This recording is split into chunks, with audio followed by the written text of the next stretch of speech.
বাংলাদেশে আসলে সুযোগ সন্ধানী লোক তো ডানে বামে সবসময় বসে থাকে। আমি এদেরকে বলি এক্সকিউজ লিগ। যদি ন্যায্য কথাটা বলেন আপনি সে জায়গায় চাকরি করতে পারবেন না। আবু সাইদের ছবিটা যখন এঁকেছে এই ব্যাপারটা তার একটা আইওয়াশ, সে একটা ছবি এঁকেই যদি বলে যে সব দায়িত্ব শেষ, সে বিগত স্বৈরাচারের আমলে প্রত্যেকটা জায়গায় সে বেনিফিট নিয়েছে। লগি বৈঠা আন্দোলন যেটা ছিল 2006 সালে, মানুষকে মেরে তার উপরে নৃত্য করেছে আওয়ামী লীগের নেতারা।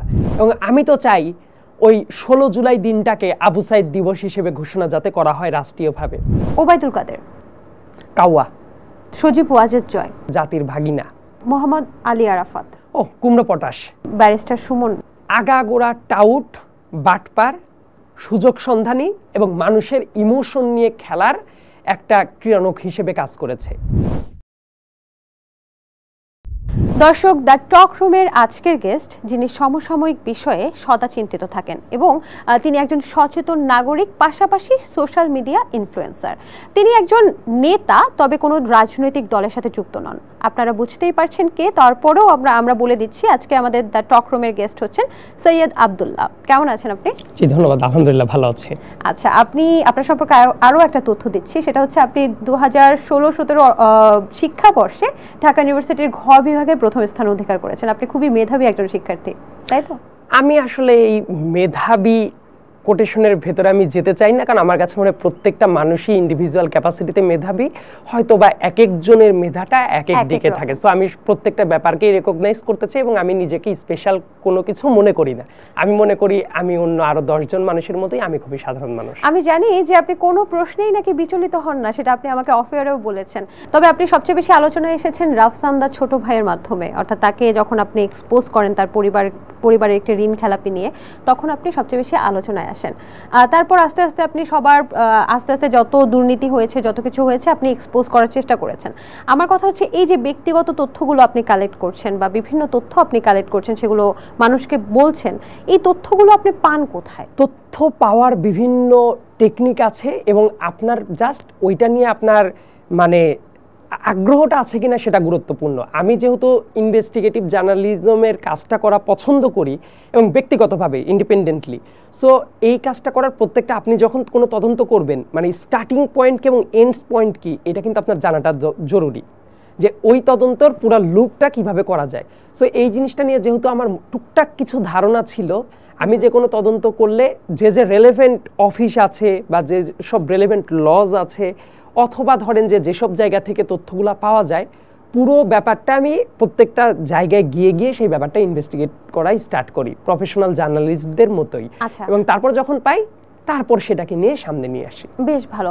কিন্তু এই যে রাফসানদার ছোট ভাইয়ের বিষয়টা যদি চলে আসে, সেই সময় আদালতের রায় হচ্ছে রাফসানদার ছোট ভাইয়ের যে ইস্যুটা নিয়ে, সেই রায়টা তিনি জানার আগে আপনি জেনে ফেলতেছেন, তাহলে নিশ্চয়ই আপনাকে কেউ জানাচ্ছে। এই বিষয়গুলো আপনি কিভাবে আইডেন্টিফাই করেন? না, এটা কোর্টের ডিসিশন হয়ে গেছে, কোর্টের প্রসিডিংস তো পাবলিক জিনিস। সো কোর্টের রায় হয়ে গেছে, এখন সেই সন্তান যদি তার বাবার বিরুদ্ধে মামলার রায় হয়ে গেছে, সে যদি না জেনে রাতের বেলা এসে চিল্লাপাল্লা করে, আমাকে উল্টা হুমকি দেয় মামলা দেওয়ার, সো এটা তার ইগনোরেন্স, এটা তো আমার ইগনোরেন্স না। আমার কাজটা যেটা পারফেক্টলি করার, আমি কোর্টে কত নাম্বার মামলা, সেটা কখন উঠবে, কখন শুনানি হবে, এটা তো জানা থাকাটা সবারই জরুরি। তা আমি তদন্তের সাথে সেটা তো আমি জানবই পাবলিকলি কি হচ্ছে। এখন তার ছেলে যদি নিজে না জানে এবং তারপরে এসে যদি বকবক করে, এটা তার ইগনোরেন্স। আই থিঙ্ক এটা তার কাছেই প্রশ্ন করা উচিত যে আপনি না জেনে কেন কথা বললেন। আচ্ছা, আমরা জানি আপনি আইন বিভাগের একজন স্টুডেন্ট এবং আপনি পাশও করেছেন। সেক্ষেত্রে বর্তমানে আপনি মানে কি এলএলবি পাস করেছেন? এলএলবি, এলএলএম আমার কমপ্লিটেড। আচ্ছা, কিন্তু আপনি বলছেন যে আপনি প্রফেশনাল জার্নালিস্টের মতো কাজ করেন। আপনি কি কোনো বেসরকারি প্রতিষ্ঠান বা যে কোনো প্রতিষ্ঠানের সাথে আপনি কি জার্নালিস্ট হিসেবে কর্মরত ছিলেন? ছিলাম কিছুদিন। অনেকে বলছে যে আপনি নাকি, আপনার পেছনে নাকি রাজনৈতিক কোনো দলের ইন্ধন আছে। সেই ইন্ধনদাতাটা কে আসলে? আচ্ছা, সেই ব্যাপারটা অনেক আগে থেকেই কথা বলতো, কেউ কখনো জামাত শিবির বানাইতো, কেউ বিভিন্ন ট্যাগ দিত। ইনফ্যাক্ট যখন এই যে ইনভেস্টিগেটিভ জার্নালিজমটা যখন শুরু করলাম, ওই বিরোধী দল যারা ছিল, যারা নিপীড়িত হতো, তারাও অনেক ক্ষেত্রে বলতো এজেন্সির পুতুল আমি। সো যখন আপনি পলিটিক্যাল স্পেয়ারে কথা বলবেন, নানা মানুষ নানা কথা বলতেই থাকবে।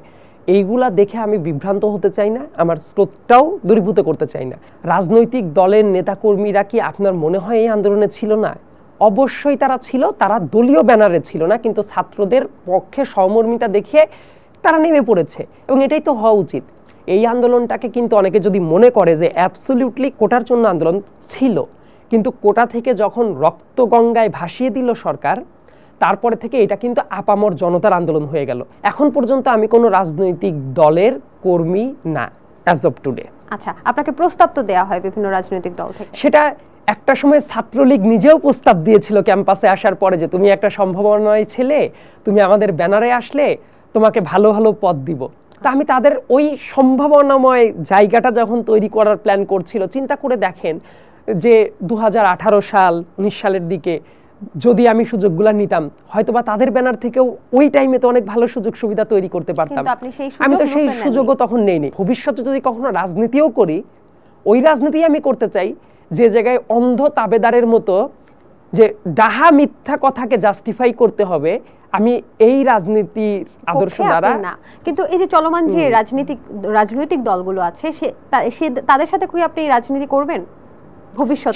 সেটা সময় বলে দিবে। আপনার তো নিশ্চয়ই একটা কথা মনে আছে যে পরশু নয় কালকেই লং মার্চ, এবং তারপরেই কিন্তু স্বৈরাচারী সরকারের পতন ঘটে, এবং তার আগ পর্যন্ত কিন্তু ঠিক 12টা 1টার আগ পর্যন্ত বা 2টার সময় সেনা প্রধানের বক্তব্যের আগ পর্যন্ত কিন্তু আমরা কিছুই জানতাম না। আপনার কি মনে হয় এই যে এই ছাত্র আন্দোলনের সবচেয়ে বড় অস্ত্র কি ছিল? আসলে ছাত্রদের অস্ত্রটা কি? যে মুহূর্তে এই প্রোগ্রামটা রেকর্ডেড হচ্ছে আজকে 5 তারিখ, এবং 5 তারিখ আমি একটু আগেও একটা স্ট্যাটাস শেয়ার করেছিলাম যে 4 তারিখ থেকে পরবর্তী অলমোস্ট 72 ঘন্টা, মানে মেয়ারলি বোধ হয় 1-2 ঘন্টা মাঝে মাঝে একটু ঝিমানোর সুযোগ পেয়েছি। এবং 5 তারিখ যখন ফজরের আজানটা হয়ে গেল, সারা রাত তো জাগা, মানে কি পরিমাণ অনিশ্চয়তা ছিল। এবং ইন পার্টিকুলার ওই কথাটা মনে পড়লে না এখনো আমার নিজের ভেতরে বেশ কিছু ট্রমা কাজ করে। কারণ আমি জানতাম যে 5 তারিখের এই ব্যাপারটা কোনো কারণে যদি বিফলে যায়, প্রথম যে কয়েকটা বুলেট পড়বে, টার্গেটেড বুলেট, তার ভেতরে আমি তো আগে থেকেই টার্গেটেড ছিলাম, তার একটা আমিও হইতে পারতাম।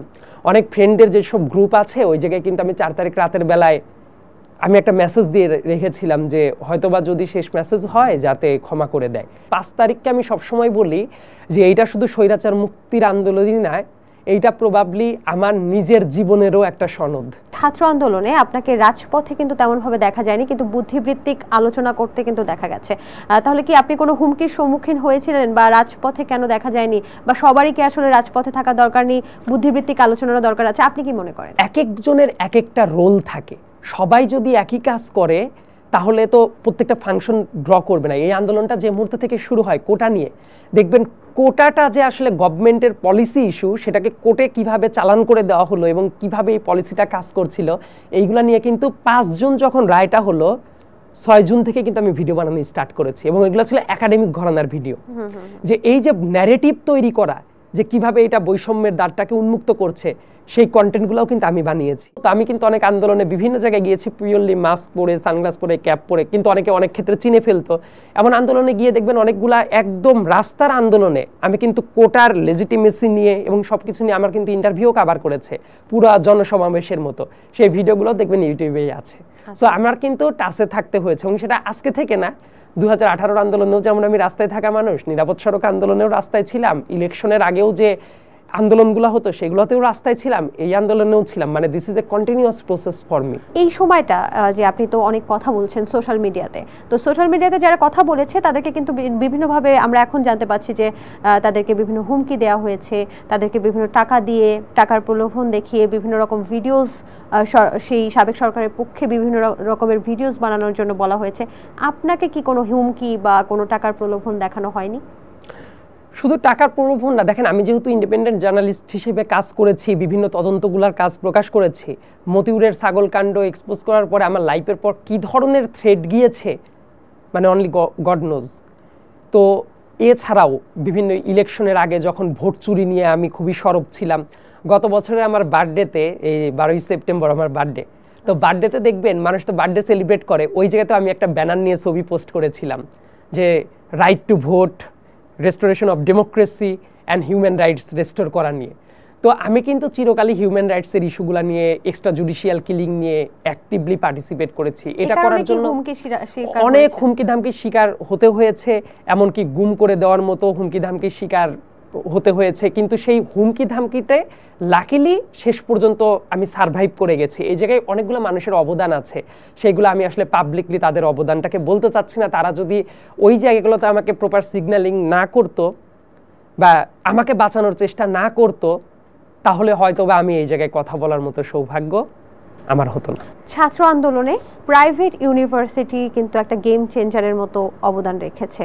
আপনার কি মনে হচ্ছে যে প্রাইভেট ইউনিভার্সিটির যে মানুষগুলো বা যে ছাত্রগুলো তারা কি কোনোভাবে একটু উপেক্ষিত হচ্ছে এই মুহূর্তে? অবশ্যই।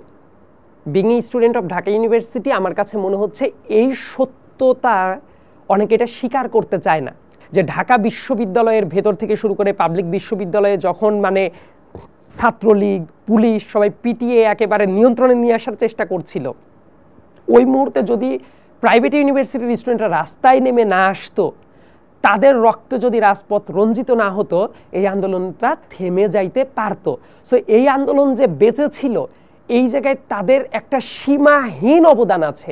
এই ব্যাপারটাকে কেউ যদি অস্বীকার করে, আমি নিজে বলছি এইটা হবে প্রচণ্ড নির্লজ্জপনা এবং একটা মিথ্যাচার। তাদেরকে যে বিভিন্ন জায়গায় উপেক্ষিত করা হয়েছে, এই ব্যাপারটার আমি নিন্দা জানাচ্ছি। তাদেরকে প্রপার রেসপেক্ট এবং অ্যাকনলেজ করা উচিত ছিল। প্রাইভেট ইউনিভার্সিটির স্টুডেন্টদের পর আমার কৃতজ্ঞতাটা আরেকটা জায়গায় আছে। আপনি চিন্তা করে দেখেন যে পাবলিক ইউনিভার্সিটির স্টুডেন্টরা কিন্তু বিসিএস ক্রেজে ভুগে বেশি। প্রাইভেট ইউনিভার্সিটির অনেক স্টুডেন্টরা কখনো সরকারি চাকরির পরীক্ষাও দিবে না, এমন বহু স্টুডেন্ট আছে। ইনফ্যাক্ট অধিকাংশই তো এই মতে। তারপরেও তারা রাস্তায় নেমেছে। মানে পাবলিক ইউনিভার্সিটির স্টুডেন্টরা প্রথম যে কারণে রাস্তায় নেমেছিল, পরবর্তীতে এটা সরকার পতনের আন্দোলন হয়ে যায়, কিন্তু প্রথম যে মুহূর্তে নেমেছে সেটা অ্যাবসলিউটলি কোটা ওরিয়েন্টেড ছিল। তো প্রাইভেট ইউনিভার্সিটির স্টুডেন্টদের তো কোটার কোনো দরকারই নেই, কারণ তারা সরকারি চাকরির দিকে আগাই না। কিন্তু তাদের স্যাক্রিফাইসটা তাহলে দেখেন, পিওরলি দেশের স্বার্থে এবং দেশের মানুষের স্বার্থে তারা নেমে পড়েছিল। তাদের কিন্তু ওই চাকরিরও ইন্টারেস্টটা ছিল না।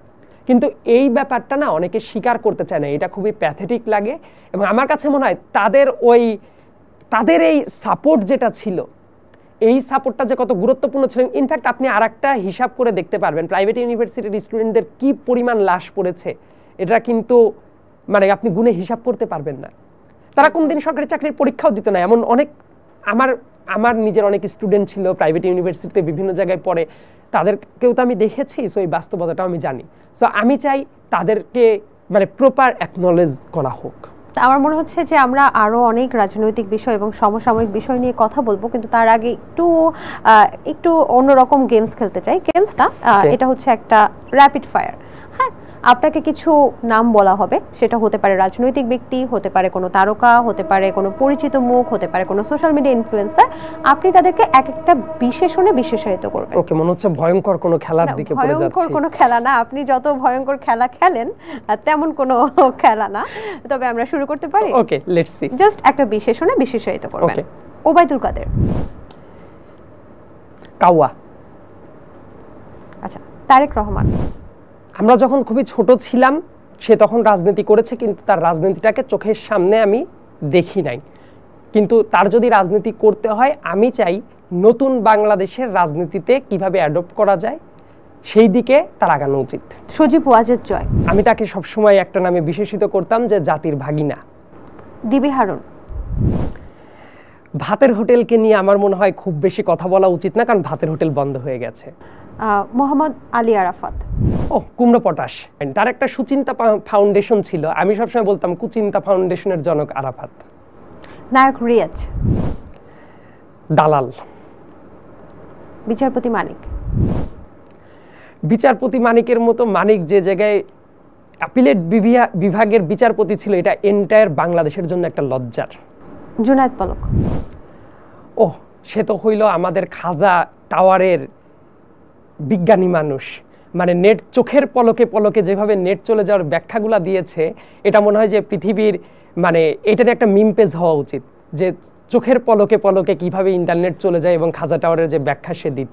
সো এবং তার ওয়াইফ, ইন্টারেস্টিংলি, শুধুমাত্র প্রাইভেট পড়িয়ে কিভাবে কয়েকটা ফ্ল্যাট করা যায়, এই ব্যাপারে একটা পিএইচডি রিসার্চ হওয়া উচিত, যে পলকের ওয়াইফ কিভাবে প্রাইভেট পড়িয়ে কয়েকটা ফ্ল্যাটের মালিক হলো এবং বিপুল পরিমাণ সম্পদ গড়ে তুললো। আপনি কি এই ব্যাপারে রিসার্চ করেছেন? না, আমার রিসার্চ করা হয়নি বিস্তারিত এই ব্যাপারে। সামনে কি ভিডিও আসবে? এই ব্যাপারে আমি করতে চাই না। কেন? কারণ আমার মনে হয় এর চেয়েও বড় বড় কিছু কাজ করার টাইম এখন। মাশরাফি বিন মুর্তজা। একটা সময়ে তাকে আমি ভাবতাম ক্রিকেট খেলে হয়তোবা দেশটাকে সামনে এগিয়ে নিতে পারবে, কিন্তু যেদিন থেকে সে ভোট চোরের দোসর হয়ে গেল সেদিন থেকে তার ক্রিকেটার হিসেবে তার যে রেসপেক্টটা ছিল আমার মনে, তারপর থেকে আর কোনো রেসপেক্ট নেই। কিন্তু তিনি কিন্তু একটা ভিডিও বার্তা বা একটা গণমাধ্যমের সাথে কথা বলেছেন এবং তিনি কনফেস করেছেন যে তার ভুল হয়েছিল, তিনি কথা বলতে পারেন, তিনি দুইবারে ভোট চোর। রাজনৈতিক চাপে কথা বলতে পারেন, রাজনৈতিক চাপে কথা বলতে পারে নাই। সে কি 2018 ইলেকশনে কি হয়েছে, 2024 ইলেকশনে কি হয়েছে, হওয়ার পরে সে পদত্যাগ করতে পারে নাই? তখন শেখ হাসিনার যদি পতন না ঘটতো সে কি এসে কনফেস করতো না। সো এই জায়গাটা দিয়েই বুঝে নেন যে সে কি সিস্টেমের ভিতরে ঢুকে গিয়েছিল। সাবেক স্বরাষ্ট্রমন্ত্রী আসাদুজ্জামান খান কামাল সন্ত্রাসী, একজন পারফেক্ট সন্ত্রাসী। কারওয়ান বাজারের মার্কেট থেকে কি পরিমাণ টাকা প্রতি রাতে সে তুলতো এবং দেশের যত গুম খুম যা হতো তার পেছনে কিভাবে মাস্টারমাইন্ড হিসেবে কাজ করত, এই ধরনের মানুষের প্রতি বিন্দুমাত্র রেসপেক্ট থাকা উচিত না। তাকে আমি খুনি এবং সন্ত্রাসী নামেই আখ্যায়িত করব। গোলাম মাওলা রনি, গোলাম মাওলা রনির বহুগুলা রূপ আছে। উনি স্বৈরাচারের আমলে স্বৈরাচারের বিরুদ্ধে অনেক কথা বলেছেন, কিন্তু আমার কাছে কেন যেন মনে হচ্ছে হাসিনার পতনের পরে বেশ কিছু উল্টাপাল্টা কথাও বলছেন। আমার মনে হয় যে উনি কি বলতে চান এই ব্যাপারটা ওনার ফোকাসড থাকাটা জরুরি। ওনার নৈতিকতা বা দল নিয়েও কিন্তু অনেকে প্রশ্ন তুলছেন। আমি ওইটাই বলছি যে উনি কি করতে চান, কি বলতে চান, ওনার ফোকাসড থাকাটা খুব বেশি জরুরি। শামীম ওসমান, সে সব সময় তো আসলে বোরকা পরেই পালিয়ে যাওয়া তার স্বভাব। তো যতই হুমকি ধামকি দিক, যখন কোনো ক্রাইসিস হয় বোরকা পরে সবার আগে যারা পালিয়ে যায় হি ইজ শামীম ওসমান। জাফর ইকবাল, জাফর ইকবাল মানে তাকে আমি বলি বুদ্ধিভিত্তিক বারবনিতা। বুদ্ধিভিত্তিক বারবনিতা, তার কারণ হলো বুদ্ধিভিত্তিক জায়গায় তিনি প্রকাশ ঘটিয়ে যে ধরনের চেতনার চাষবাস করেছেন, এটা যে কোনো বুদ্ধিজীবী চরিত্রের সাথে পুরোপুরি বিপরীত ক্রমে যায় এবং তার নীতি নৈতিকতা আদর্শ কোনো কিছুই ছিল না। সে ৭১-এর চেতনা বিক্রি করে বেড়ায়। আমার কাছে মনে হয় আমাদের মহান মুক্তিযুদ্ধের চেতনাকে সবচেয়ে বাজেভাবে যারা মানে বিক্রি করেছে তার ভেতরে একজন মানুষ হলো এই জাফর ইকবাল। তার প্রতি বিন্দুমাত্রও আমার রেসপেক্ট নাই এবং এই ক্যাটাগরির মানুষ একটা পুরো জেনারেশনের ব্রেন ওয়াশ করেছে এবং অপূরণীয় ক্ষতি করে গেছে এই কাপুরুষগুলো। আচ্ছা, আসিফ নজরুল। আসিফ নজরুল আমার ডিরেক্ট টিচার, সো তার সাথে শিক্ষক হিসেবে পেয়েছি, পলিটিক্যাল অ্যাক্টিভিজমের জায়গায় পেয়েছি নানা কারণে। সো স্যারকে নিয়ে আমি বলবো যে শিক্ষক হিসেবে পাওয়া একরকম, রাজনৈতিক অ্যাক্টিভিজমের জায়গাটা একরকম। এবং আমি ল ডিপার্টমেন্টে ভর্তি হওয়ার পরে যখন খুবই 2016-17 সেশনে যখন ভর্তি হলাম, আমি এই যে স্বাধীনভাবে কথা বলতে পারি বা লিখতে পারি এই ব্যাপারটাতে স্যারের অ্যাপ্রিসিয়েশনটা ছিল, সেটা আমাকে ওই টাইমে ইগনাইট করেছে। পিনাকি ভট্টাচার্য, পিনাকি ভট্টাচার্যের দুইটা ব্যাপার আছে। উনার অনেকগুলো কন্ট্রিবিউশন আছে, এইটাকে আবার অনেকে স্বীকার করতে চায় না। আবার পিনাকি ভট্টাচার্য যে পরিমাণ সাফারার হয়েছে এইটাকে অনেকে মক করে। আমার কাছে কি মনে হয় প্রত্যেকটা মানুষের দোষ ত্রুটি মিলেই তো মানুষ, আমারও তো অনেক দোষ আছে। সো তার কিছু কিছু ব্যাপার নিয়ে সমালোচনা করা যায়, কিন্তু সেটা করতে গিয়ে তার অবদানকে একেবারে যারা মানে পুরোপুরি বলছে যে অস্বীকার করছে, এই কাজটা করা উচিত না। তারও এই আন্দোলন বলেন এবং এই ফ্যাসিস্ট রেজিম বিরোধী যে কথাবার্তা অনেক বছর ধরে বলছেন, তার একটা বিশাল কন্ট্রিবিউশন আছে। তবে তার যেসব কিছু সমালোচনা আছে, কিছু ব্যাপার লেজিট থাকতে পারে, কিন্তু এই কারণে যারা তাকে একেবারে মানে তার অবদানকে একেবারে নালিফাই করে দেয়, এই ব্যাপারটার আমি সমালোচনা করি। এবং তাকে যাতে দেশে উনি আসতে পারেন খুব দ্রুত, সেই ব্যবস্থাটাও যাতে সরকার থেকে নেওয়া হয়, এটা আমার এক্সপেকটেশন থাকবে। আচ্ছা, ইলিয়াস হোসেন। ইলিয়াস হোসেনেরও অবশ্যই কন্ট্রিবিউশন আছে। উনি বিদেশে থেকে অনেক ভয়েস রেইজ করেন। বিশেষায়িত করতে হবে, এইটা করা কঠিন, কারণ আমি আসলে তার ভিডিও আমি ব্যক্তিগতভাবে কখনো দেখি নাই, কিন্তু তারও অবদান আছে। ওই যে একই রকম যে কিছু সমালোচনা অবশ্যই আছে, কিন্তু একই সাথে তার যেসব অবদান আছে সেটাকেও আমি নালিফাই করতে চাচ্ছি না। ভিপি নূর অনেক সম্ভাবনাময় জার্নিটা শুরু করেছিল কোটা সংস্কার আন্দোলন দিয়ে, কিন্তু আমার কাছে মনে হয় মাঝে একটু ট্র্যাকচ্যুত হয়ে গেছে। সেই জায়গাটা আমি এক্সপেক্ট করব আবার প্রপার রাজনৈতিক কালচারে আবার উনি যাতে ব্যাক চলে আসে। আমরা কিন্তু শুনেছি তিনি ডিবির হেফাজতে গিয়েছিল অনেকবার, তারপর নিপীড়নও হয়েছে। আচ্ছা, আপনি কি ব্যারিস্টার সুমন সম্পর্কে? আগাগোড়া টাউট, বাটপার, সুযোগ সন্ধানী এবং মানুষের ইমোশন নিয়ে খেলার একটা ক্রীড়নক হিসেবে কাজ করেছে। এই ব্যাপারটা বিশেষণের চেয়ে আমি একটা উদাহরণ বলি, আপনাদের কাজে লাগবে। যখন আমেরিকার ভিসা স্যাংশন নিয়ে অনেক কথাবার্তা হচ্ছিল, সে মানুষের সামনে এসে কি বলছিল যে আমেরিকার ভিসা টিসা নিয়ে আমার কোনো টেনশন নাই, সৌদি আরবের ভিসা যেদিন দিবে না সেদিন টেনশন করবো। কারণ ওই যে একটা মানুষ যে হজ ব্যাপারটাকে উনি টার্গেট করলো মানুষের ইমোশন নিয়ে খেলার জন্য। তখনই আমি তাকে প্রশ্ন করেছিলাম যে এই টাউটের ওয়াইফ এবং সন্তান তারা থাকে আমেরিকায়, সেও আমেরিকায় রেগুলার বেসিসে যাতায়াত করে, আর সে পাবলিককে বলল কি? লয়ার এবং উপস্থাপক মঞ্জুর আল মতিন। মঞ্জুর আল মতিন ভাই আমার ডিপার্টমেন্টের বড় ভাই, এবং এই আন্দোলনের ভেতরে অনেক টিভি উপস্থাপক বলেন বা অনেক লয়ার বলেন যে কাজটা করেনি, উনি হঠাৎ করে এসে বেশ ভালো ভয়েস রেইজ করেছেন, এবং আমি এক্সপেক্ট করব যে উনি সেই প্রপার রেসপেক্টটা ওনার পাওয়া উচিত। খুবই চমৎকার ভূমিকা রেখেছেন, মাই ডিপেস্ট রেসপেক্ট টু হিম। সর্বশেষ সাকিব আল হাসান। ক্রিকেটার হিসেবে সাকিব আল হাসান যত কীর্তি থাক না কেন, মানুষ হিসেবে সাকিব আল হাসান কেমন এইটা আমার কাছে বিবেচনার বিষয়। কারণ ক্রিকেট মাঠে 2-4টা 4 ছক্কা মারলে, কিছু উইকেট পাইলে আপনার আমার জীবনের পর খুব একটা ইম্প্যাক্ট পড়ে না। কিন্তু সে যখন একটা পুরোপুরি ফ্যাসিস্ট রেজিমের পক্ষ নিয়ে ইলেকশন করেছে, তাদের ক্যাম্পেইন করেছে, এবং এই দেশের মানুষকে সে যে ওন করে না, তার কার্যক্রম দেখলেই তো বোঝা যায়। তার বিরুদ্ধে অভিযোগ কিন্তু একটা দুইটা নয়, শেয়ার মার্কেট কারসাজি থেকে শুরু করে, সে কিন্তু খুনের আসামির বিজনেস প্রমোট করা থেকে শুরু করে, এবং আরও হাজারটা অনিয়ম সে করে গেছে, এবং তার কাছে মনে হয়েছে সে প্রিন্স অফ বাংলাদেশ, সে যাই করবে মানুষ তাকে স্যাভেজ করে তুলে নিবে। দেখেন, আমি যে কোনো কিছু দেশের মানুষের প্রতি সলিড কন্ট্রিবিউশনটা দিয়ে আমি বিবেচনা করব। একজন মানুষ যদি মানুষ হিসেবেই ভালো না হয়, তার অন্য কাজ দিয়ে আপনি কি করবেন? তা আমি সাকিব আল হাসানকে নিয়ে এর আগেও যখন তার অনিয়মগুলো নিয়ে আমি কথাবার্তা বলতাম, তার অনেক ভক্তকুলে এসে বাজেভাবে আক্রমণ করত, কিন্তু সেই অনেক বাজেভাবে আক্রমণ করা ভক্তকুলো এই আন্দোলনের টাইমে বুঝে গেছে যে সত্যিকার অর্থে দেশের কাজ বলতে কি বোঝায়, এবং সেই জায়গায় তাদের অবস্থানটা কোথায়। আচ্ছা সৈয়দ আব্দুল্লাহ, আলো কি এসেছে? আলো এসেছে কি না এটা বললে তো কোনো একটা হোয়াটসঅ্যাপ চ্যাট গ্রুপের কথা মনে পড়বে। যাদের মনে ছিল অন্ধকার, তাদের আলো সম্ভবত আসেই নাই, এবং আলো যে আসে নাই, তাদের আলোটা আসতে পারতো তাদের মনে। যদি এত ছাত্রের রক্তগঙ্গা যেটা হয়েছে, তারা তো এটাতে খুশি না। তাদের বোধহয় আরো কয়েক হাজার ছাত্রের রক্ত যদি ঝরতো এবং আমাদের মতো মানুষদের যদি মেরে ফেলতে পারতো, তাইলে হয়তো বা ওই হোয়াটসঅ্যাপ গ্রুপে আমাদের ওই ফেক সেলিব্রিটিদের মনে আলো আসতো। অনেকেই দেখবেন যারা আগে কথা বলতে পারেনি, এখন এসে এক্সকিউজ খোঁজার চেষ্টা করছে। আমি এদেরকে বলি এক্সকিউজ লিগ। এই যে এক্সকিউজ লিগ, অনেক মানে ইনফ্লুয়েন্সার আছে যারা ইলেকশনের টাইমে শেখ হাসিনার ক্যাম্পেইন করে বেরিয়েছে, নসরুল হামিদ বিপুর ক্যাম্পেইন করে বেরিয়েছে, তারা এসে এখন বলবে আমরা কথা বলতে পারি নাই, আমাদের অনেকে অফার করেছে, না করেছে। নাম উল্লেখ করতে চান তাদের? আমি নাম উল্লেখ না করলেও আমার মনে হয় যে সবাই জানে। এই যে কালচার, এদের ভেতর তো রিমোর্স বোধটা ছিল না, কিন্তু তারাই এখন এসে বলবে আমরা কথা বলতে পারি নাই, আমাদের কাছে এই ভয় ছিল। কেন আমাদের পর হুমকি ধামকি ছিল না? আমার তো সরকারি চাকরি করার কথা ছিল, যে আমি সরকারি চাকরির প্রিপারেশন নিব, সব কিছু করবো। এমনকি অনেক প্রাইভেট প্রতিষ্ঠান আছে, আপনি জানেন, আপনি যদি ন্যায্য কথাটা বলেন, আপনি সে জায়গায় চাকরি করতে পারবেন না। আবার এমন অনেক প্রতিষ্ঠান আছে যে জায়গায় আপনি এই সব ধরনের কোনো কথাই বলতে পারবেন না দেশকে নিয়ে। প্রত্যেকটা প্রতিষ্ঠানের ভেতর কিন্তু এই জাতীয় ভয়ের কালচারটা ছিল। সো আমাদের কিন্তু সেই ত্যাগ স্বীকারটা করতে হয়েছে। আমরা বেঁচে নাই, আমাদের পর হুমকি ধামকি কম এসেছে, কিন্তু যারা ওই টাইমে ভিডিও বানিয়েছে, ওই সরকারকে প্রমোট করেছে, এর ভেতরে দেখবেন বুয়েটের কোনো টিচার আছে, কন্টেন্ট ক্রিয়েটর আছে, কোনো ফেক ইনফ্লুয়েন্সার আছে, যাদেরকে আমি সবসময় বলি ইনফ্লুয়েঞ্জা। তারা এই জাতির জন্য ছিল ইনফ্লুয়েঞ্জা, তাদেরকে বিভিন্ন জায়গায় প্রমোট করা হয়েছে। সেই দেশে আসলে যুদ্ধ অপরাধীর বিচার হয়েছে, সেই দেশে এখন পর্যন্ত গণহত্যার বিচারটা হওয়ার ক্ষেত্রে আরেকটুকুই ত্বরান্বিত হওয়া উচিত বলে আপনি মনে করেন?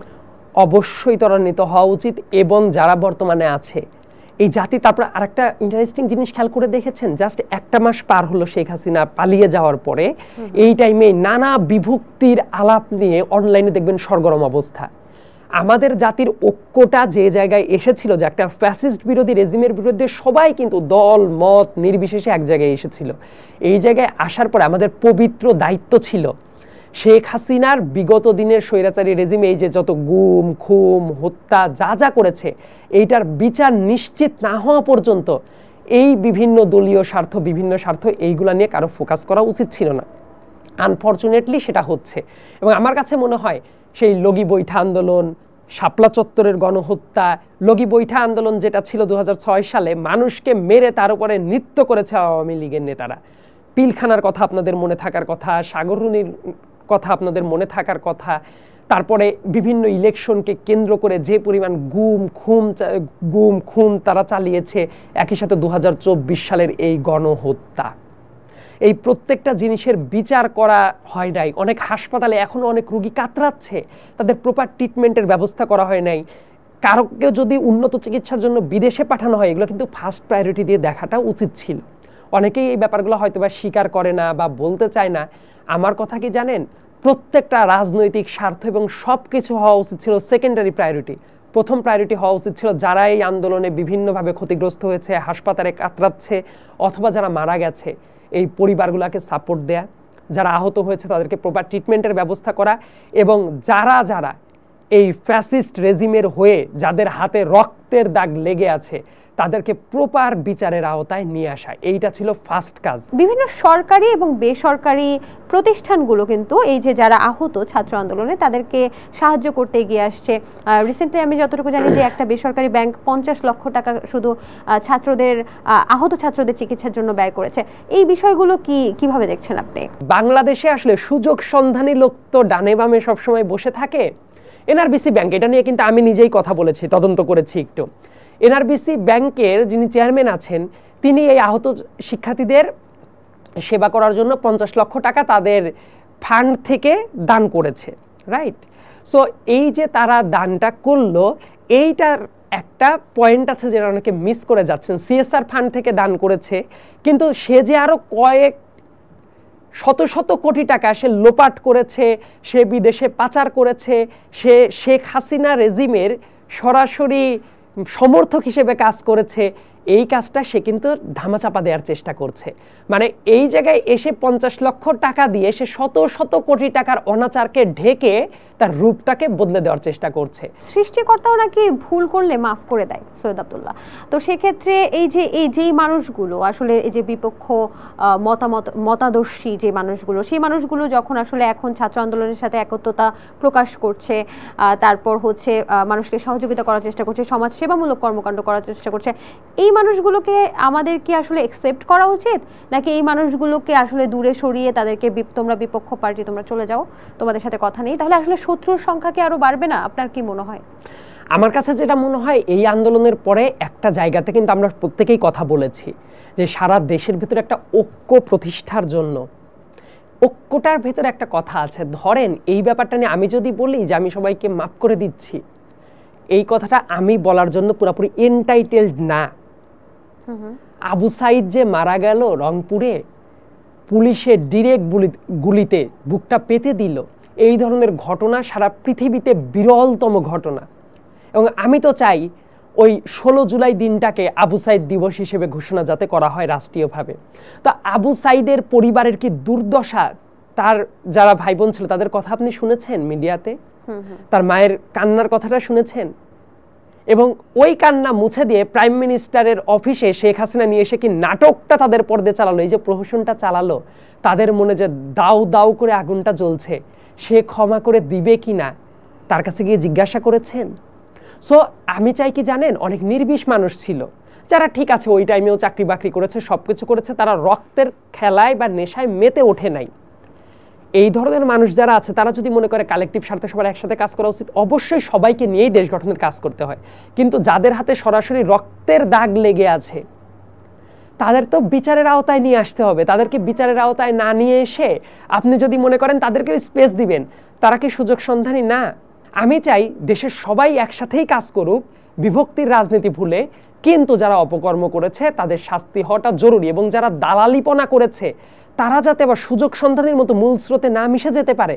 তাদের প্রত্যেকের অপকর্ম যা যা ছিল, আপনি ওই যে একটা ভাবনার কথা বললেন, অভিনেত্রী, সে বিগত দিনগুলোতে আওয়ামী লীগের ইলেকশন ক্যাম্পেইন করেছে, আমার কাছে প্রমাণ আছে।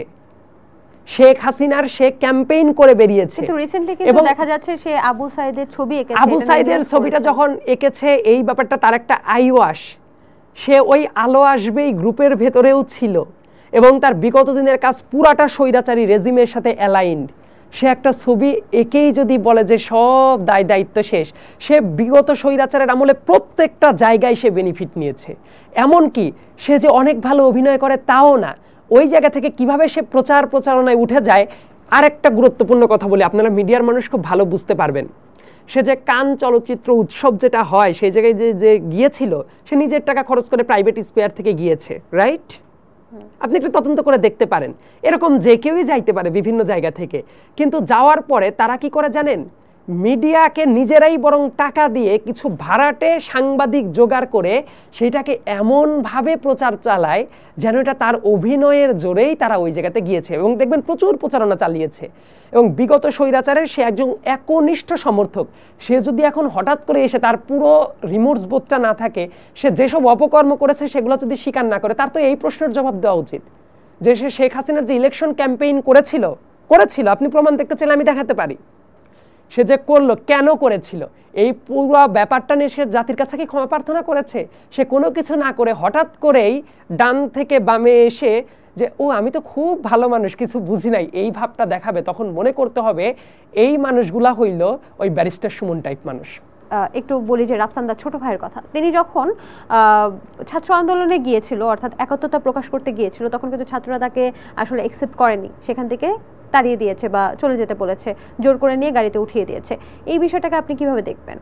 আমি সবসময় একটা কথা বলি, আমার ওই ভিডিওর পরেও কিন্তু আমি বলেছি, রাফসান আমার শত্রু না। আমি যে কাজটা করেছি টোটালি দেশের স্বার্থে, কারণ আমাদের দেশের ঋণ খেলাপি ইস্যু এত জটিল হয়ে যাচ্ছিল, এবং দেখবেন সরকার বা সরকারের সাথে যাদের আতাত থাকতো তারা জনগণের টাকা, ঋণ খেলাপির টাকাটা কিন্তু জনগণের টাকা। আমি যখন এই ভিডিওটা করেছি আমি সবসময় বলতাম যে তরুণরা যদি রাজনৈতিক সচেতন হয়ে ওঠে, একটা দেশে একটা বৈপ্লবিক পরিবর্তন আসে। এবং তরুণরা যদি রাজনীতি সচেতন হয় তাহলে কি হতে পারে এতদিনে নিশ্চয়ই সবাই বুঝে গেছে। আমি যখন ওই ভিডিওটা বানালাম, অনেকে প্রশ্ন করছিল কি জানেন, এটা তো ব্যক্তিগত ব্যাপার তাদের, এই ব্যাপার নিয়ে কেন কথা বলছেন? ঋণ খেলাপির যে টাকা, এটা যে ব্যক্তিগত টাকা না, এটা যে জনগণের টাকা, ব্যাংকের টাকা কিন্তু পাবলিক মানি। ইয়তরা এই ব্যাপারটাও ভুলে গিয়েছিল। সো আমার টার্গেটটা ছিল এই ঋণ খেলাপি যারা করে, মতিউরের মতো যারা অনেক টাকা পয়সা মেরে দেওয়ার কাজ করে, এরা যাতে পাবলিকলি তাদের রিপার্কেশনের ব্যবস্থা হয়। এবং এইটা করার পর আমি বলি, আমি তারপর বলছি এই ব্যাপারটা। তারপরে রাফসানের ওই জায়গাটা ভুলটা কি হয়েছে জানেন? সে যদি এই ব্যাপারটা স্বীকার করে নিত তাহলে কিন্তু পাবলিকের চোখে ওই ব্যাপারটা ধরা পড়তো না। কিন্তু সে যে কাজটা করার চেষ্টা করলো, সে এসে পুরোটা ডিফেন্ড করার চেষ্টা করলো। সে ইনফ্যাক্ট ওই ভিডিওতে আমাকে এসে মামলার ভয় দেখাচ্ছিল। তার ভুল ত্রুটিগুলো আলাদা রেখে সে ডিফেন্ড করে সে মামলার ভয় দেখাচ্ছে। আপনাকে ব্যক্তিগতভাবে আক্রমণ করার কারণেই কি ছাত্র জনতা তাকে অ্যাকসেপ্ট করেনি, আপনি সেটা বলতে চাচ্ছেন? এবং তার কিন্তু আরো কিছু ভুল ছিল। যেমন সে মনে করে দেখেন, সে প্রাইম মিনিস্টারের, একটা স্বৈরাচারী প্রাইম মিনিস্টারের সে মরক পোলাওয়ের রিভিউ করতে গিয়েছিল। সে নসরুল হামিদ বিপুর মতো একজন মানে বাংলাদেশের বিদ্যুৎ খাত ধসায় দেওয়ার যে একটা নেতা, নসরুল হামিদ বিপুর সে ইলেকশন ক্যাম্পেইন করে বেরিয়েছে। এই কাজগুলো করার জন্য আমার মনে হয় রাফসান যদি পাবলিকলি এসে বলতো আমি যে এই কাজগুলো করেছি, এই কাজগুলো ভুল, তাহলে মানুষ কিন্তু তাকে অ্যাকসেপ্ট করতো। ইনফ্যাক্ট তাকে যখন ওই যে আন্দোলনের ভেতর থেকে গাড়িতে যখন তুলে দেয়, এই ব্যাপারটা দেখে না আমারও ভালো লাগে নাই। আমি ব্যক্তিগতভাবে প্রতিশোধ পরায়ণ মানুষ না। ইনফ্যাক্ট আমি কি চাই জানেন, এরপরে ওই ইনফ্লুয়েন্সার সোসাইটির কিন্তু আরও কয়েকজন, রাফসান না আরও কয়েকজন আমার সাথে কথা বলেছে যে ভাইয়া আমরা না এই ব্যাপারটা ফেস করেছি এটা নিয়ে। ইনফ্যাক্ট আমি কিন্তু মনে করে দেখেন, আমি যে ভিডিওটা বানিয়েছিলাম রাফসানকে কিন্তু আমি কফির দাওয়াতও দিয়েছিলাম, যে সরকারের টাকা সরকারকে ব্যাক করে দিতে পারলে আমি তাকে কফির দাওয়াতও দিয়েছিলাম। সো রাফসানকে যেদিন টিএসসিতে এই কাজটা করা হয়, আমি যদি ওই জায়গায় উপস্থিত থাকতাম আমি এটা ডিফেন্ড করতাম। কারণ একজন মানুষ ভুল করতে পারে, ভুলটা এদের, আমি চাই ইয়ত যারা আছে ভুলের জায়গাটা বুঝে সে যদি পাবলিকলি ওগুলা প্রত্যেকটা ব্যাপার স্বীকার করে, তাহলে কিন্তু আমার মনে হয় তার অ্যাকসেপ্টেন্সটা বাড়বে। ভুল স্বীকার করলে অ্যাকসেপ্টেন্সটা বাড়বে, আপনি তাই বলছেন। তাহলে ওইটা স্বীকার না করলে ফারাজ করিমের কথা কি বলবেন? তিনি তো আমরা দেখেছি তিনি তার মাকে সহ আসলে ভিডিওতে এসে বলেছেন যে আমার পারিবারিক চাপ, তার আম্মাই কিন্তু বলেছেন যে পারিবারিক চাপের কারণে আসলে ছাত্র আন্দোলনে তিনি সক্রিয় হতে পারেননি। তারপর আপনি আসলে মাশরাফি বিন মুর্তজার কথা কি বলবেন? তিনি আমাদের আমি ফারাজ করিমকে নিয়ে তো ভুল স্বীকার করে বলেছেন যে আমার আসলে ছাত্র আন্দোলনে থাকা উচিত ছিল, কিন্তু আসলে রাজনৈতিক চাপ সহ নানান চাপে আসলে আমি বুঝতে পারিনি, আমি সেজন্য দুঃখ প্রকাশ করছি। তাহলে এই ভুল স্বীকারগুলো পরে মাশরাফির জায়গাটা লিগ্যাল দায়বদ্ধতার জায়গাটা আছে। মাশরাফির সে ভোটচোর রেজিমের এমপি ছিল একবার না দুইবার। দেশের জনগণের ভোটাধিকার যখন হরণ করা হয়, তারপরেই তো এইটার পাশাপাশি তো আসে যত অনাচার। আচ্ছা, তার মানে এটা পেছনে তার ফারাজ করিমকে নিয়ে আমি অনেক আগের থেকেই অনেক ক্রিটিক করি। আমি যখন ফেসবুক স্ট্যাটাস দেখবেন আরো 1-1.5 বছর আগের থেকেই তাকে নিয়ে লেখালেখি করতাম। তাকে কেন আপনি মনে করছেন সে নর্মাল ইনফ্লুয়েন্সার? তার বাবা একজন চট্টগ্রামের ভূমিদস্যু, এটা জানেন? সে ওই রেজিমের এমপি, এইটা জানেন? তার পুরো ফ্যামিলি তো মানুষের ভোটাধিকার হরণ করা লোক। তার বাবা এক সাইডে ভোটের অধিকার হরণ করবে, আর ফারাজ করিম টাউটটা এসে মানুষকে দেখেন সেই স্ট্যাটাস দিত কি জানেন? আজকে সবাই রোজা রাখবেন, সেহরির টাইমে আমি সবাইকে ফেসবুকে স্ট্যাটাস দিয়ে ডেকে দিত, সবাই ঘুম থেকে উঠুন। মানে কারো ফেসবুক স্ট্যাটাসে ঘুম থেকে মানুষ উঠে সেহরি করতে পারে, এই ব্যাপারটা সম্ভবত বাংলাদেশে ফারাজ করিমের মতো টাউটরা না করলে আমরা জানতেই পারতাম না। এই যে বন্যা, সাম্প্রতিক সময়ের বন্যা, এটা কি আপনার মনে হয় প্রাকৃতিক নাকি রাজনৈতিক বন্যা, কোনটা? আমি আমার লয়ের একটা কোর্সই কিন্তু থাকে, এনভায়রনমেন্টাল ল পড়তে হয়, একই সাথে মাস্টার্সে মানে এলএলএম করার টাইমে ওপেন ক্রেডিটে কোর্স নেওয়া যায়। আমার ইন্টারন্যাশনাল এনভায়রনমেন্টাল ল আমার নিজের সাবজেক্ট ছিল, এবং ইন্টারেস্টিংলি এই সাবজেক্টটা পড়াতো আসিফ নজরুল স্যার। সো আসিফ নজরুল স্যারের আবার কিন্তু পার্টিকুলার জায়গাটা হলো নদী আইন যেটা আছে এইটা নিয়ে। সো নদী আইন কিভাবে কাজ করে এই ব্যাপারটা নিয়ে আমার কিছুটা একাডেমিক পড়াশোনাই আছে। সো এই বন্যায় যেমন প্রাকৃতিক ব্যাপারটাও ছিল, অ্যাট দ্য সেম টাইম আমাদের নদী ব্যবস্থাপনা নিয়ে আমাদের পাশের দেশটা যে ধরনের অনাচার চলে চুক্তির দিক থেকে, এবং যেভাবে আমাদের পর কন্ট্রোলিং মেকানিজম চালায়, আমাদের দেশের কূটনীতিটা বিগত 15-16 বছরে যে নতজানু অবস্থায় ছিল, তাতে করে এই বন্যাটাকে আমি পিওরলি প্রাকৃতিক বন্যা বলি না, এই বন্যাটাকে আমি বলি রাজনৈতিক বন্যা হিসেবেও আমি এইটাকে কোট করতে চাই। আপনি যে পানি বন্টন চুক্তির কথা বললেন, এই যে পানি বন্টন চুক্তিটা আমাদের পার্শ্ববর্তী দেশ ভারতের সাথে, আমরা কিভাবে আসলে বাধ্য করতে পারি যে এটা হওয়ার জন্য যেন এটা ত্বরান্বিত হয়? কারণ এই চুক্তিটা থাকলে কিন্তু এই যে এইভাবে অবাধে যখন তখন পূর্ব সতর্কতা ছাড়া বাঁধ খুলে দেয়া, এই বিষয়গুলো হতো না, তাই না?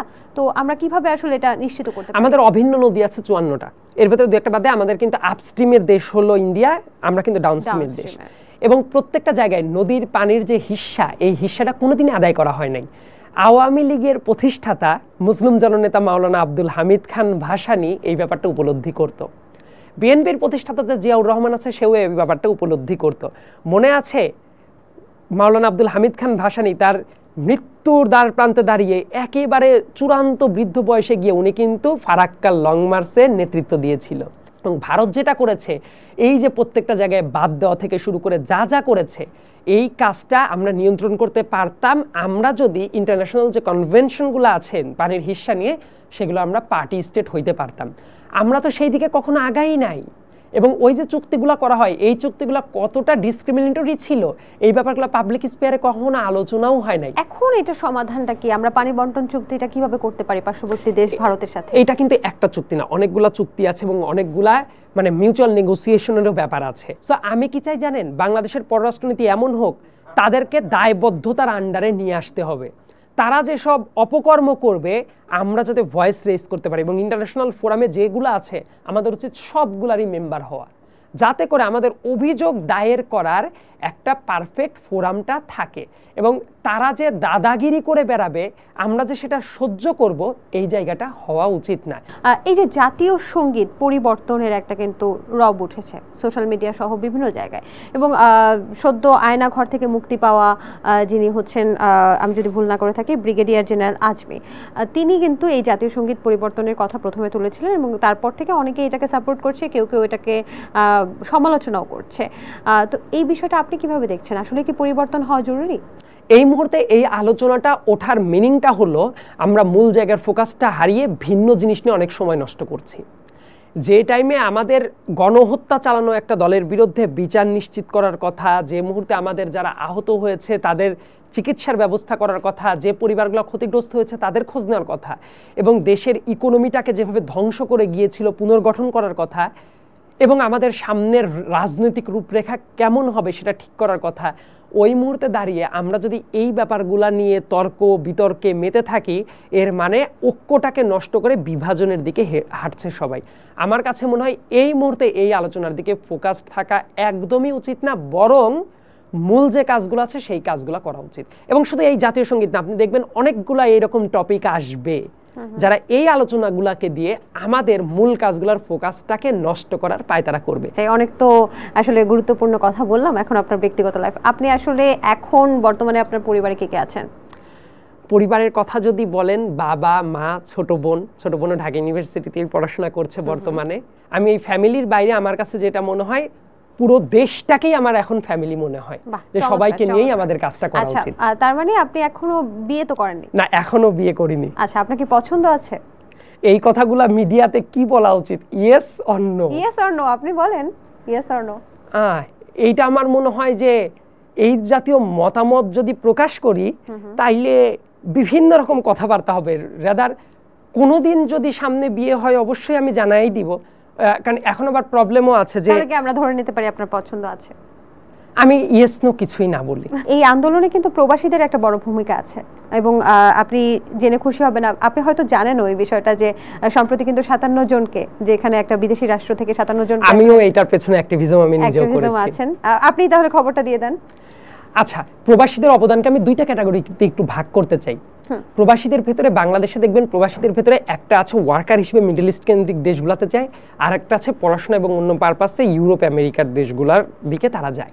এবং দুইটা সেক্টরই এত চমৎকারভাবে তারা কন্ট্রিবিউট করেছে, তাদের অবদানকে যদি অস্বীকার করি তাহলে এটা খুবই অকৃতজ্ঞতা হয়ে যাবে। কারণ যারা প্রবাসী ভাইরা ছিলেন তারা কিন্তু একটা বিশাল বড় অবদান রেখেছেন। তারা রেমিটেন্স পাঠানো যখন বন্ধ করে দিল, আর সবসময় একটা জিনিস মনে রাখবেন, যে রাজার করি নাই সেই রাজার রাজত্ব নাই। এন্টার জুলাই মাসে রেমিটেন্স যখন শাটডাউন হয়ে গেল, এটা কিন্তু সরকারের জন্য বিশাল বড় একটা ধাক্কা ছিল। যদি তারা এটা ধরে রাখতে থাকতো, এই সরকার ইকোনমিক্যালি কিন্তু ফল করার একটা স্পেস তারা তৈরি করে দিত। সো আমাদের এই রেমিটেন্স যোদ্ধা যে ভাইয়েরা আছেন, তাদেরকে আমার জায়গা থেকে আমি সবসময় বলবো বিগ স্যালুট টু দেম। কারণ তারা যদি এই কাজটা না, দেখেন তারা কিন্তু রাজনীতি অনেক ক্ষেত্রে বুঝে না, এত পলিসি মেকিং বুঝে না, তারা এই কাজটা করার জন্য তারা চাকরি হারিয়েছে, 8 থেকে 10 বছর করে কারাগারে চলে গেছে। তাদের ফ্যামিলি মেম্বাররা আমার সাথেও যোগাযোগ করেছে যে ভাইয়া এই ব্যাপারে কথা বলা যায় কিনা। আপনি কি দেখেছেন যে বাংলাদেশি মানুষ কতটা সহজ সরল? সৌদি আরবে, আমি যদি ভুল না করে থাকি, তাই না? সেখানে সংযুক্ত আরব আমিরাতে, সৌদিতেও কিছু হয়েছে, মালদ্বীপে কিছু এই ধরনের কাজ হয়েছে। তার মধ্যে সংযুক্ত আরব আমিরাতে যেটা হয়েছে যে 57 জন, সংখ্যাটা 57 জন মানুষ হচ্ছে একটা জায়গায় গেদারিং করে আসলে আন্দোলন করছিল, যখন ছাত্রদের উপর নির্মমভাবে অত্যাচার চালানো হচ্ছিল এবং নির্বিচারে গুলি চালানো হচ্ছিল। সেই সময়টা কিন্তু আমাদের ইন্টারনেটটা বন্ধ ছিল এবং তারা আসলে সেখানে থেকে কিন্তু মানে নিতে পারছিল না আর কি। তারপর তারা হচ্ছে সেখানে আন্দোলনে এবং এই জায়গায় আরেকটা বড় প্রেক্ষাপট আছে, এই দেশগুলোতে আপনি জানেন এই ধরনের সমাবেশ করা যায় না, রাস্তায় নামা যায় না, আইনগতভাবে নিষিদ্ধ। কিন্তু তারা কোনো কিছু চিন্তা ভাবনা না করে, তাদের ফ্যামিলির কথা চিন্তা ভাবনা না করে, কারণ জানেন এই শ্রমিক ভাইদের প্রতি কি পরিমাণ অনাচারটা করা হয়। তারা প্রত্যেকটা পদে পদে যে কত হেনস্থার শিকার হয়, এয়ারপোর্ট থেকে শুরু করে প্রত্যেকটা জায়গায় তাদের পাঠানো রেমিটেন্সের টাকায় আমার দেশের ইকোনমি চলে, অথচ তাদেরকে কি পরিমাণ হেনস্থা করা হয়েছে। তারা তাদের ফ্যামিলিতে যদি 1 মাস টাকা না পাঠাইতে পারে, তাদের অসুস্থ বাবা মায়ের হয়তো বা চিকিৎসা চলবে না, তাদের সন্তানের স্কুলের খরচ চলবে না, তাদের ফ্যামিলি চলবে না। তারা কোনো কিছুর দিকে না তাকিয়ে আমাদের জন্য ওই ভিন দেশের প্রবাসে তারা দাঁড়িয়ে গেছে। ইউরোপ আমেরিকার অনেক স্টুডেন্ট যারা পড়াশোনা করতে গেছে বাংলাদেশ থেকে, তারা কিন্তু মানববন্ধন করেছে বিভিন্ন দেশের দূতাবাসের সামনে বিভিন্ন জায়গা থেকে। এইটা কিন্তু বড় ধরনের একটা ট্র্যাকশন নিয়ে এসেছে। তারা কিন্তু লেখালেখির মাধ্যমে, অ্যাক্টিভিজমের মাধ্যমে দাঁড়িয়ে গেছে। ইভেন যেহেতু এই আন্দোলনে প্রথম থেকে আমি ওতপ্রোতভাবে জড়িত ছিলাম, বিদেশে যেসব শিক্ষিত কমিউনিটি আছে তারা কিন্তু সরাসরি আমাদের সাথে যোগাযোগ রাখতো। তারা একটা ইউরোপ এবং আমেরিকা সেন্ট্রিক বড় একটা কমিউনিটি তারা দাঁড় করিয়ে ফেলেছিল, যে এই আন্দোলনে যারা আহত হবে তাদেরকে চিকিৎসা যাতে করানো যায়। তারা জনমত গঠনের জন্য কাজ করছিল এবং বাংলাদেশের বহু মানুষ আছে ইন্টেলেকচুয়াল জায়গা থেকেও এই আন্দোলনে বয়ান তৈরিরও কাজ করেছে। দেখবেন বাইরে থেকে খেলোয়াড়রা যখন আসে কোনো কিছু জয় করে, তাদেরকে সেলিব্রেশন দেওয়া হয়। সো আমি চাই এই যে মানুষগুলো যখন আসবে তাদেরকে এই ধরনের সেলিব্রেশনটা দেওয়া উচিত। We really owe to them. এই সুখবরটা দিতে চাচ্ছিলাম যে এই যে সংযুক্ত আরব আমিরাতে যে 57 জনকে আসলে জেলে নেওয়া হয়েছিল এবং বিভিন্ন দ্বন্দ্বে কিন্তু সাজা দেওয়া হয়েছিল, তাদেরকে কিন্তু মুক্ত করা হয়েছে। সেটা অন্তর্বর্তীকালীন সরকার থেকে সম্ভবত যোগাযোগ করা হয়েছে। যোগাযোগ শুধু করেনি, আমি যদি এইটা বলি, it's only possible only for doctor Mohammad Yunus. এবং ডক্টর মোহাম্মদ ইউনূসের যে বহির্বিশ্বে একটা বড় ধরনের অ্যাকসেপ্টেন্স আছে সেটা তো জানেন। যখন 5 তারিখের পর থেকে এই পরিবারের অনেক লোক কিন্তু আমার সাথে যোগাযোগ করেছে, আমরা এটা নিয়ে সোশ্যাল অ্যাওয়ারনেস তৈরি করার চেষ্টা করেছি, অ্যাক্টিভিজম করেছে এবং তারা বিভিন্ন জায়গায় কথা বলেছে এবং ডক্টর মোহাম্মদ ইউনূস সরাসরি যোগাযোগ করার কারণে কাতারে যে আমির আছে তারা কিন্তু এই ব্যাপারটা মানে এই রিকোয়েস্টটা অ্যাকসেপ্ট করে তাদেরকে এত সাজা হয়ে যাওয়ার পরেও তাদেরকে কিন্তু মুক্তি দিয়ে দিচ্ছে এবং ইট হ্যাপেন্ড। সো এটা এই সরকারের একটা কূটনৈতিক সফলতা। ক্যাম্পাসে ছাত্র রাজনীতি থাকবে কি থাকবে না?